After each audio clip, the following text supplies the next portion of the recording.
Näytän teille, miten helppo on värjätä haalistunut laukku tekstiilivärillä.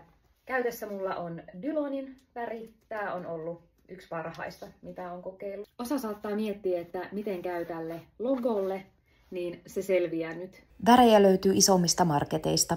Tässä vielä ennen tekstiilivärjäystä. Tää lähtee liikkeelle siitä, että laitetaan puhtaat tekstiilit tuonne koneeseen. Laitoin tänne mukaan myös muita mustia vaatteita. Sen jälkeen avataan tuo väripakkaus ja tää väri laitetaan ton patruunan kanssa tuonne sisään. Tää vähän riippuu valmistajan ohjeista, mutta tää Dylonin toimii näin. Sen jälkeen laitetaan kone ohjeen mukaan pyörimään. Tässä oli 40 astetta.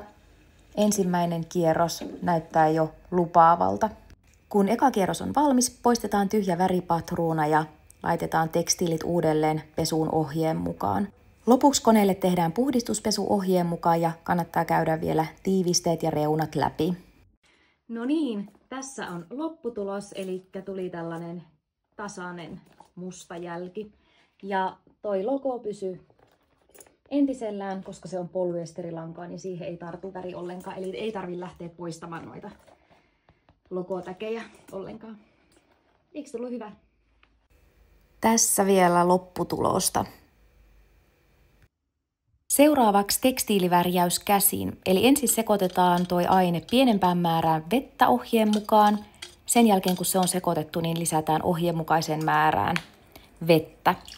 Tämän jälkeen sekoitetaan vielä huolellisesti. Kun seos on kunnolla sekoitettu, niin lisätään tekstiili sinne väriin mukaan. Suosittelen käyttämään käsineitä, nimittäin tämä tarttuu aika hyvin ihoon. Sitten tätä möyhitään noin puolen tunnin ajan, jonka jälkeen se voidaan pestä joko käsin, jos tekstiili antaa periksi, niin koneessa. Sitten huolellinen kuivatus ja tässä vielä ennen ja jälkeen. Tuli kyllä hyvä lopputulos. Tämä oli pellavaa, niin tarttu erittäin hyvin.